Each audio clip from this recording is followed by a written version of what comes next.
تو مکہ میں لوگوں نے بتوں کا ڈھیر لگایا ہوا تھا، 350 کے قریب بت مکہ میں پڑے ہوئے تھے۔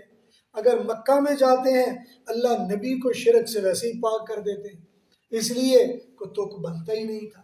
اور عرب جو مکہ کا ایک ہی کونا ایسا ہے جس کو رکن اعظم بھی کہتے ہیں، اور اس کو ایسا رکن بھی جس کو حجر اسود بھی جس طرف لگا ہوا ہے، یہ وہ کونا ہے کہ جس میں کوئی بت نہیں تھے۔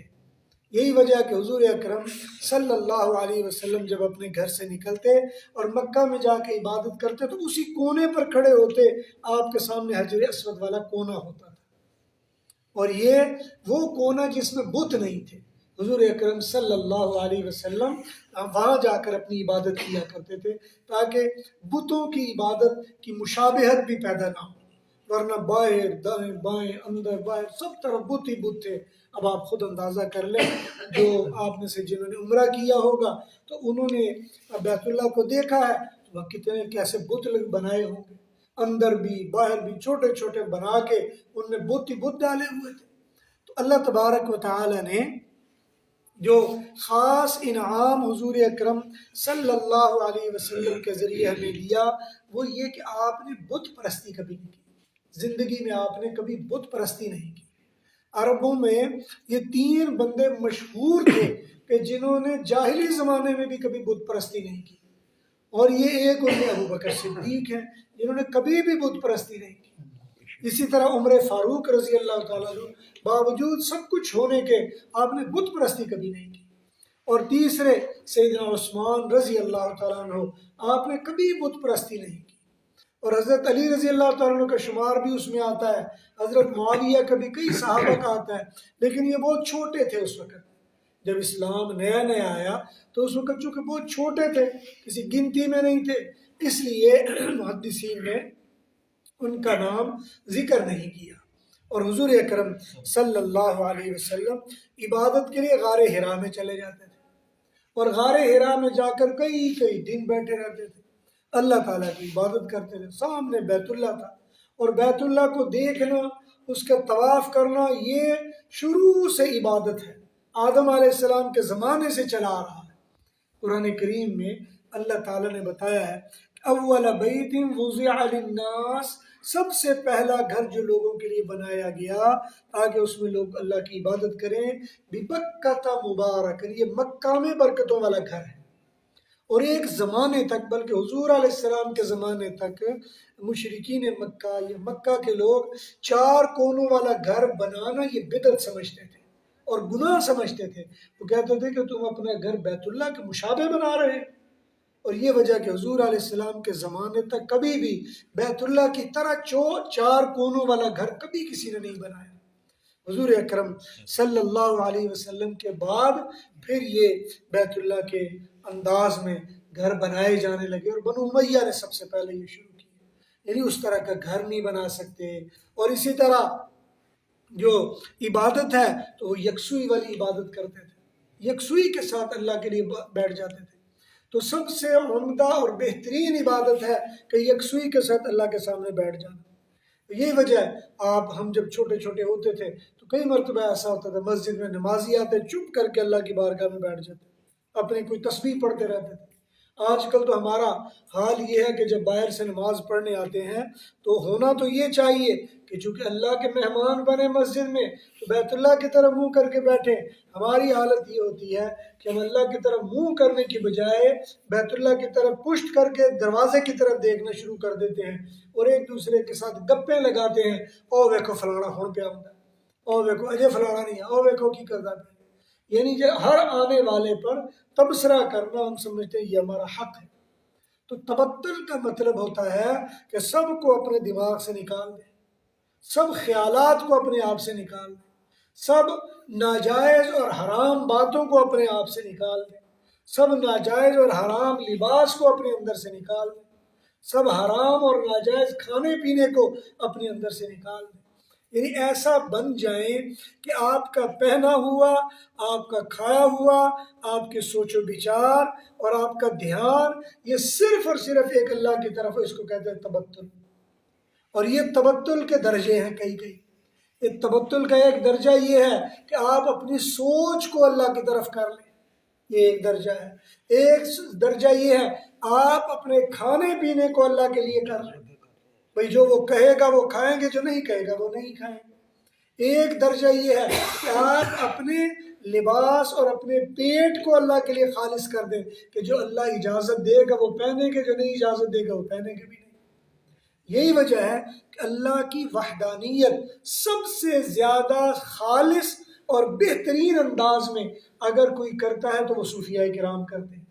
اس لیے کہ صوفیاء کے ہاں شبہ بھی ایسا آپ کی عبادت میں نہیں ہونا چاہیے کہ جس سے پتہ چلے آپ کا دھیان اللہ کی طرف نہیں غیر اللہ کی طرف ہے۔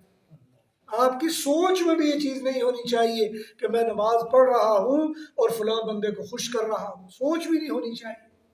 آپ کا دھیان بھی ادھر نہیں ہونا چاہیے میں نے نماز پڑھنی ہے، چلو فلاں کا کپڑا اٹھا کے پہن لیتا ہوں پھر پڑھ لیتا ہوں۔ آپ کے لیے اجازت بھی نہیں ہے کہ آپ کسی ایسی جگہ پر عبادت کر لیں جو جگہ بھی کسی غیر کی ہو۔ یہی وجہ ہے کہ غیر کی جگہ، غیر کا لباس، کسی دوسرے کا کھانا پینا وہ کر کے نماز اور عبادت کی اجازت ہی نہیں ہے۔ جو آپ کی چیز ہے اس پہ آپ عبادت کریں، وہ تھوڑی ہے یا زیادہ کوئی پرواہ نہیں ہے۔ اس لیے شریعت نے نماز میں اپنے جسم کو ڈھانپنے کی جو حد مقرر کی ہے وہ ناف سے لے کر گھٹنوں تک ہے، کہ اگر آپ ناف سے گھٹنوں تک اپنا جسم ڈھانپ لیتے ہیں تو بس نماز ٹھیک ہو گئی۔ یہ نہیں کہا کہ کسی سے مانگ کے چادر لے کے نماز پڑھ لو، یہ نہیں کہا۔ فرمایا اگر تمہارے پاس کپڑا پہننے کے لیے نہیں تو بیٹھ کر نماز پڑھ لو۔ بلکہ صحابہ کرام کے زمانے میں ایسا بھی آیا کہ ایک صحابی رضی اللہ تعالیٰ عنہ وہ نماز کے فوراً بعد جلدی چلے جایا کرتے تھے۔ کسی نے کہا یا رسول اللہ ہمیں تو شک پڑتا ہی ہے کہ منافق تو نہیں ہو گیا۔ حضور علیہ السلام نے کہا تمہیں کیسے شک پڑا ہے؟ کہا یا رسول اللہ جب نماز ہو جاتی ہے تو یہ فوراً بھاگتا ہے گھر کی طرف، بیٹھتا نہیں ہم۔ کہا بھئی اس سے پوچھ لیتے ہیں اس کو کیا مسئلہ ہے۔ دوسرا کوئی وقت آیا اور وہ نماز کے لیے آیا، حضور علیہ السلام نے اس کو بلایا ادھر آ جاؤ، اور حضور صلی اللہ علیہ وسلم کسی صحابی کو بلائے تو سعادت سمجھتے تھے کہ حضور نے ہمیں بلایا، فخر سے خوشی سے آپ کے پاس آ گیا، آپ کا ہاتھ چوما اور بیٹھ گیا۔ کہا یا رسول اللہ میں حاضر ہوں۔ فرمایا یہ بتاؤ کہ نماز کے بعد جلدی کیوں بھاگ جاتے ہو یا بیٹھتے کیوں نہیں ہو؟ کہا یا رسول اللہ یہ میرا اور اللہ کا راز تھا جو میں نے آج تک کسی کو خبر نہیں دی۔ میں نے تو کہا تھا اللہ تجھے ہی پتہ ہے اور مجھے ہی پتہ ہے، یہ میرے گھر میں کسی کو پتہ ہے۔ یا رسول اللہ وہ آپ نے پوچھا تو میں کیا کروں، راز بتاؤں یا نہ بتاؤں؟ کہا ہاں ہاں جو بات ہے بتا دو۔ کہا یا رسول اللہ ہمارے گھر میں ایک ہی چادر ہے اور وہ میں آ کے نماز پڑھتا ہوں اور پھر گھر بھاگتا ہوا جاتا ہوں تو پھر میری بیوی وہ باندھتی ہے وہ نماز پڑھ لیتی ہے، پھر میں آتا ہوں تو میں نماز پڑھ لیتا ہوں، دوسرا ننگا پھرتا ہے۔ یہ ہمارے گھر کا حال ہے۔ صحابہ کرام جنہوں نے کہا کہ اس کو لگتا ہے منافق ہو گیا ہے وہ فوراً اپنے سر نیچے کر کے بیٹھ گئے کہ حال تو کچھ اور ہے، ہم کچھ اور سمجھ رہے ہیں۔ جب صحابہ کرام کو پتہ چلا پھر مختلف لوگوں نے اس کو کوئی نہ کوئی ہدیہ دیا، لیکن مانگنے کی طرف نہیں گئے۔ یہ نہیں کہا نماز کے لیے چادر نہیں ہے دے دو بھائی، یہ ہے تو دے دو بھائی۔ اس لیے کہ صحابہ کرام نے حضور علیہ السلام نے وہ وعیدیں سنی تھی کہ جو کوئی آدمی مانگنے کی طرف جائے گا تو صحابہ مانگتے نہیں تھے، سوال نہیں کرتے تھے، حتیٰ کہ کسی کو یہ بھی نہیں کہتے تھے یہ پانی کا گلاس پکڑا دو، یہ بھی نہیں کہتے مجھے یہ چیز دے دو۔ صحابہ کرام کی ایسی حضور علیہ السلام نے تربیت کی تھی۔ اور یہ چیزیں تبتل کا مطلب یہ ہے کہ آپ لوگوں کی طرف دھیان ہی نہ دو، آپ لوگوں سے مانگو ہی نہیں، آپ لوگوں کی طرف توجہ ہی نہ کرو، اور تبتل کا مطلب یہی ہے۔ اور جب فرمایا وَتَبَتَّلْ إِلَيْهِ تَبْتِيلًا تو عربی زبان میں گرامر کا اصول ہے کہ جب فعل کے بعد مفعول مطلق بھی اسی لفظ سے آ جائے تو اس کا مطلب ہے تم نے اس طرح کا شبہ بھی اگر کوئی پیدا ہوتا ہو کسی اور چیز میں وہ بھی نہیں کرنی۔ تو مطلب یہ کہ تبتل اللہ تعالیٰ کے لیے ایسا کرنا کسی اور کے لیے شبہ بھی پیدا نہ ہو۔ اسی لیے فقہا نے لکھا ہے کہ اللہ کے سامنے تبتل کا مطلب ہاتھ باندھ کے بیٹھنا ہے، لہٰذا کسی اور کے سامنے ہاتھ باندھ کے بیٹھنا بھی تمہارے لیے جائز نہیں ہے۔ فرمایا کسی اور کو تم مدد کے لیے مانگتے ہو، مانگ سکتے ہو کسی اور سے، لیکن تبتل کے بعد کسی اور سے مدد کے لیے بھی مانگنا تمہارے لیے جائز نہیں ہے۔ فرمایا کسی اور کی تم تعریف کرتے ہو، یار تم بڑے اچھے ہو، تم ایسے تم ویسے، لیکن جب تبتل کا حکم آیا تمہاری زبان سے یہ تعریف کا کلمہ بھی کسی غیر کے لیے نہیں نکلنا چاہیے۔ اور یہی وجہ ہے، آپ نے دیکھا ہوگا ہم جب اکثر پوچھتے ہیں بھئی تمہارا کیا حال ہے، تو جواب میں کیا کہتے ہیں؟ الحمدللہ کہتے ہیں۔ اکثر یہی کہتے ہیں، آج کل نیا فیشن آ گیا، میں ٹھیک ہوں، آئی ایم اوکے، میں بہترین ہوں، I am good, I am feeling well, I am chilling, اس طرح کے لفظ بولتے ہیں۔ لیکن جو سنت لفظ ہے، بھئی تمہارا کیا حال ہے، تو جواب میں کیا کہنا ہے؟ الحمدللہ۔ یہ الحمدللہ کا مطلب تو ساری تعریفیں اللہ کے لیے ہیں، تو میں تو پوچھ رہا ہوں تمہارا حال کیا ہے، تو تم اپنا حال مجھے بتاؤ، یہ کیا کہہ رہے ہو الحمدللہ؟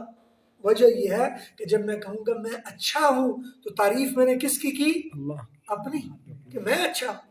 جب میں نے کہا میں ٹھیک ہوں تو میں نے کس کی تعریف کی؟ اپنی۔ جب میں نے کہا جی میں بہترین ہوں تو کس کی تعریف کی؟ تو اس لیے اسلامی تعلیمات میں اس بات کی اجازت نہیں دی کہ آپ کی زبان سے کوئی جملہ نکلے جس سے اللہ کے غیر کی تعریف ہو، لہذا کوئی تم سے پوچھے بھائی کیسے ہو، الحمدللہ۔ بھائی کو فلاں کون ہے، الحمدللہ۔ فلاں کیسا ہے، الحمدللہ۔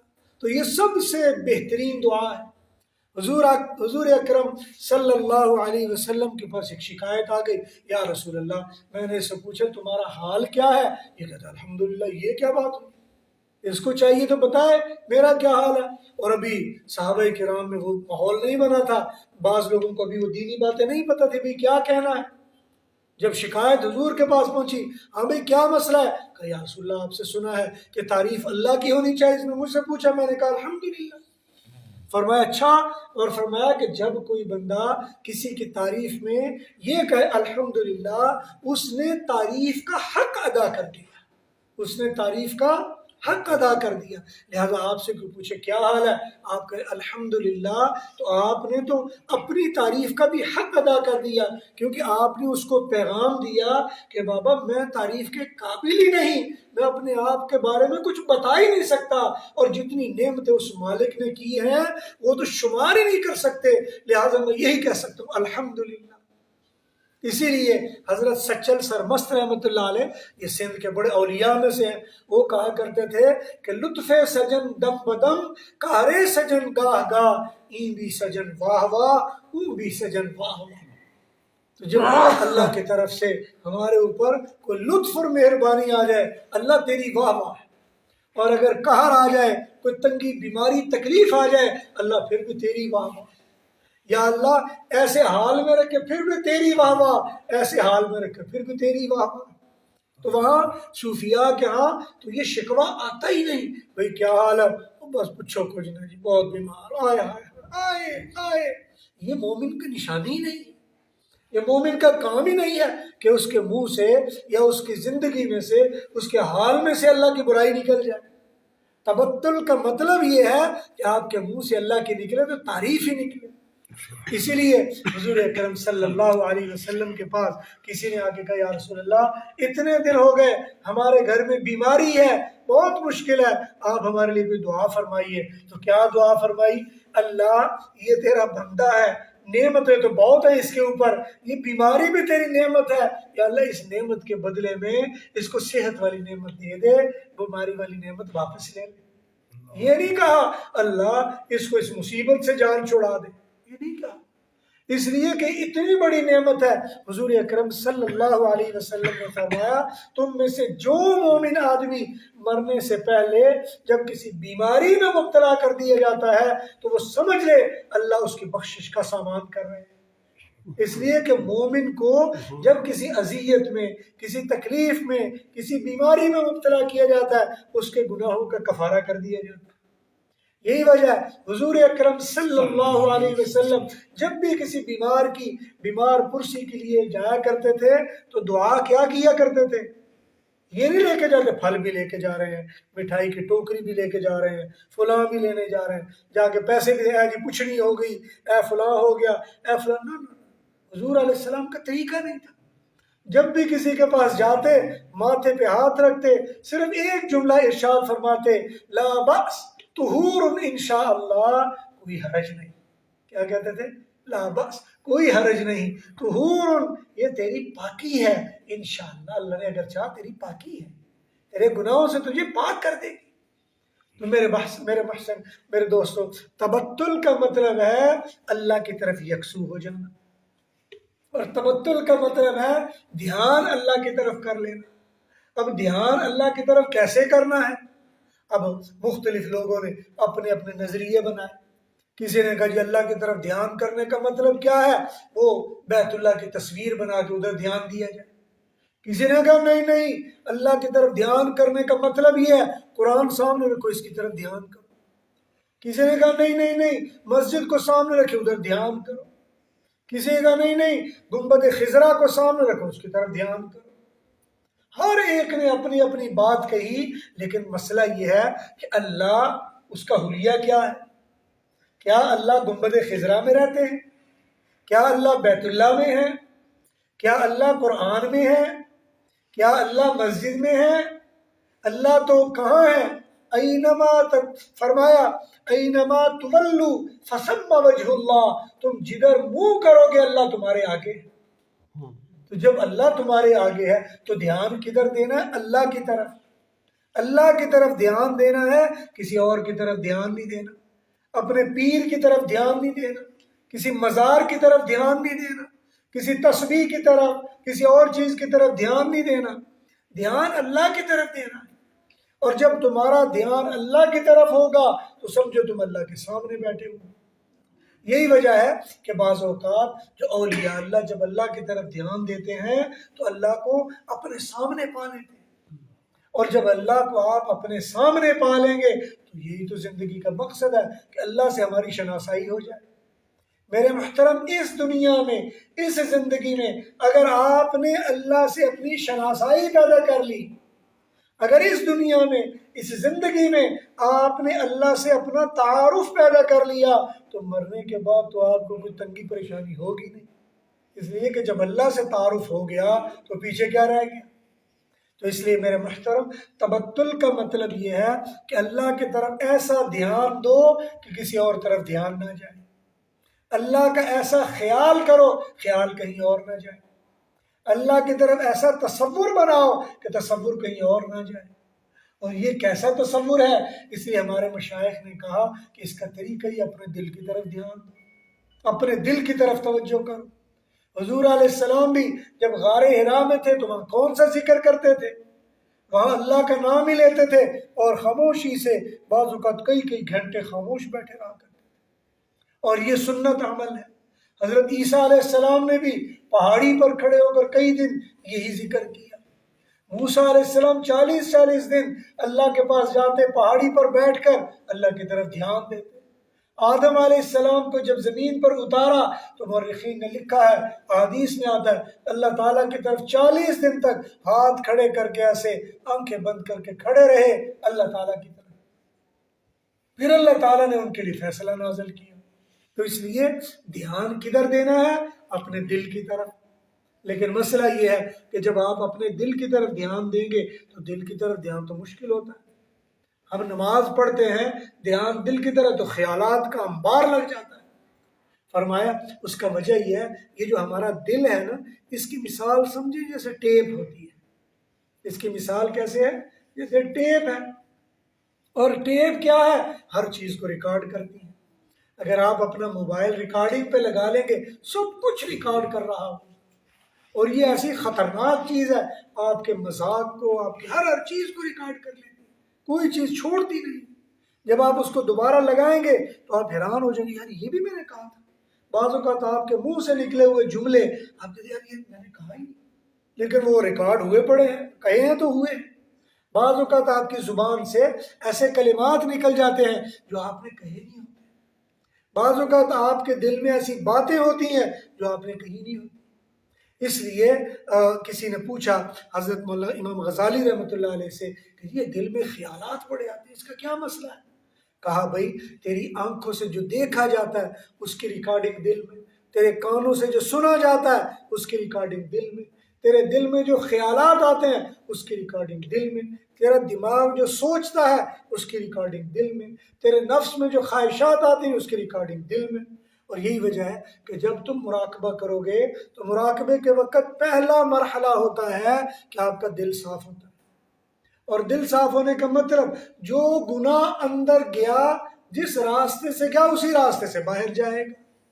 جس راستے سے اندر گیا اسی راستے سے باہر جائے گا. آپ نے کوئی چیز دیکھی، مراقبہ کریں گے تو آپ کو دکھتی نظر آئے گی، وہ یہ کیا ہے، یوں لگے گا کہ یہ تو یار میں نے فلاں سے چھپایا تھا، تو یہ کیا ہے. آپ نے کوئی بات سنی ہوگی، بچپن میں سنی، آپ کے کان میں آواز آ رہی ہوگی. تو مراقبے میں پہلا مرحلہ دل کا صاف ہونا ہے. جب پہلے مرحلے میں دل صاف ہوتا ہے دل چمکنے لگتا ہے. دوسرے مرحلے میں دل پر اللہ کے نام کا اثر پیدا ہوتا ہے. جب اللہ کے نام کا دل پر اثر پیدا ہوتا ہے پھر تیسرے مرحلے میں دل منور ہوتا ہے. جب دل منور ہوتا ہے تو پھر تو بس باغ و بہار ہی ہوتا ہے. پھر تو یوں لگتا ہے جب آپ کہتے ہو نا اللہ اکبر تو آپ کو لگتا یوں ہے کہ میں نے کیا کہا، اللہ تو بہت بڑا ہے. کیا کہا؟ اللہ تو بہت بڑا ہے. جب آپ سجدے میں پڑھو گے تو حدیث مبارکہ میں آتا ہے بعض اوقات بندہ سجدے میں سر رکھتا ہے تو اس وقت وہ اللہ کے سب سے زیادہ قریب ہوتا ہے. تو آپ سجدے میں رکھو گے سر، یوں لگے گا جیسے اللہ کے پاؤں میں سر رکھ دیا آپ نے. پھر آپ کو وہ لذت اور مزہ آنے لگے گا. جب آپ کہو گے الحمدللہ رب العالمین، اللہ کو اتنی ادا پسند آ جائے گی کہ اللہ آسمانوں پہ کہیں گے حمدنی عبدی، اور دیکھو میرے فلاں بندے نے میری کتنی تعریف کر دی. اللہ کو آپ کی تعریف نہیں چاہیے، اس کو چاہیے تمہارا واپس آنا. اللہ کو تمہارا واپس آنا چاہیے. اور جب آپ اللہ کا انکار کر کے پھر اللہ کی طرف واپس آ کے کہو گے نا الحمدللہ رب العالمین، اللہ بھی خوش ہو کے فرشتوں کو کہتے او فرشتوں تم کہتے تھے یہ خون بہائے گا، یہ لڑائیاں کرے گا، یہ قتل و غارت گری کرے گا، وہ دیکھو وہ میری تعریفیں کر رہا ہے. حمدنی عبدی، میرے بندے نے میری تعریف کر دی. جب آپ کہتے ہو الرحمن الرحیم، اللہ بھی کہتا ہے مجدنی عبدی، اور میرے بندے نے تو میری بزرگی بیان کر دی. تو یہ اللہ اس کو جواب دے رہے ہو. پھر جب تم کہتے ہو یا اللہ، قرآن میں اللہ نے کہا فاذکرونی اذکرکم، تم مجھے یاد کرو گے تو میں تمہیں یاد کروں گا. یہ جب آپ کا دل منور ہوتا ہے، آپ کے زبان سے بات بعد میں نکلتی ہے، دل سے پہلے کنیکشن جڑ جاتا ہے. جب آپ اللہ کی بارگاہ میں کھڑے ہوتے ہو تو آپ کی زیارت کرنے فرشتے آسمانوں سے اس لیے آتے ہیں کہ اللہ کا بندہ اللہ کی عبادت کر رہا ہے. حالانکہ فرشتے ہر وقت عبادت کرتے ہیں لیکن آپ کو دیکھیں کہ اللہ کی عبادت کر رہا ہے یہ بندہ. تو میرے محترم، جب یہ اللہ کی عبادت آپ کریں گے تو پھر آپ کی زندگی کا مزہ بدل جائے گا. پھر آپ جب اللہ کی بارگاہ میں کھڑے ہوں گے اس کا لطف تو بالا ہو جائے گا. تو اس لیے آج میں تھوڑا سا آپ کو طریقہ بتانے لگا ہوں کہ تبتل میں یا مراقبے میں آپ نے انداز کیا اختیار کرنا ہے. انداز میں آپ نے پورا دھیان اپنے دل کی طرف کرنا ہے، اور دھیان ادھر ادھر جائے گا. اس لیے کہ انسان ہے نا، ہمارے دل پر بھی تو ماشاءاللہ جمی ہوئی ہیں، کئی لیریں جمی ہوئی ہیں، کئی سال کا حساب کتاب دل کے اوپر جمع ہوا ہے. اور یہ بھی صاف ہونا ہوتا ہے. اس لیے آپ کی پوری توجہ ہوگی اپنے دل پر، اور دل یہ اس جگہ پر ہوتا ہے جہاں میں انگلی رکھ رہا ہوں. اور ایسے تھوڑا سا دل کی طرف دھیان کر کے آپ نے نیت کیا کرنی ہے کہ اللہ کی رحمتیں آ کر میرے دل میں سما رہی ہیں، اور میں دل سے ظلمتیں، غفلتیں، گناہ دھل رہے ہیں، اور دل کیا کہہ رہا ہے اللہ اللہ اللہ. آپ نے کہنا نہیں، بس صرف نیت کرنی ہے. نیت کر کے آپ نے چپ کر کے بیٹھ جانا. نیت آپ کی پھر ادھر ادھر جائے گی، پھر دوبارہ ادھر ہی آ جانا ہے. اللہ کی رحمت دل میں آ کر دل صاف ہو رہا ہے اور دل کہہ رہا اللہ اللہ اللہ. دھیان پھر ادھر ادھر جائے گا، پھر پکڑ کے لے آنا. اور یہ آپ نے محنت کرنی ہے، اور آپ محنت کریں گے تو آپ کو چند دن کی محنت کے بعد دل شفاف ہو جائے گا. پھر آپ ادھر دھیان کر کے دھیان ادھر لے کے جائیں گے، ادھر نہیں جائے گا پھر ادھر آ جائیں گے. جب آپ نماز میں کھڑے ہوں گے تو کڑن کڑن ہو رہی ہوگی، اور آپ کو پریشانی نہیں ہوگی، آپ کو پرواہ نہیں ہوگی کیا ہو رہا ہے تو. اس لیے کبھی میں ایک دن یہاں جمعہ پڑھا رہا تھا تو میں نے دیکھا 200 بچہ کوئی آ گیا تو پریشان ہو گئے. میں نے کہا بابا اس کو چھوڑو بچے کو، اس لیے کہ بچے کی یکسوئی مجھے فرق نہیں پڑتا. اسی لیے جب کوئی لوگ باتیں کرنے دو، آپ کی توجہ ہوگی تو مسئلہ ہی نہیں ہوگا.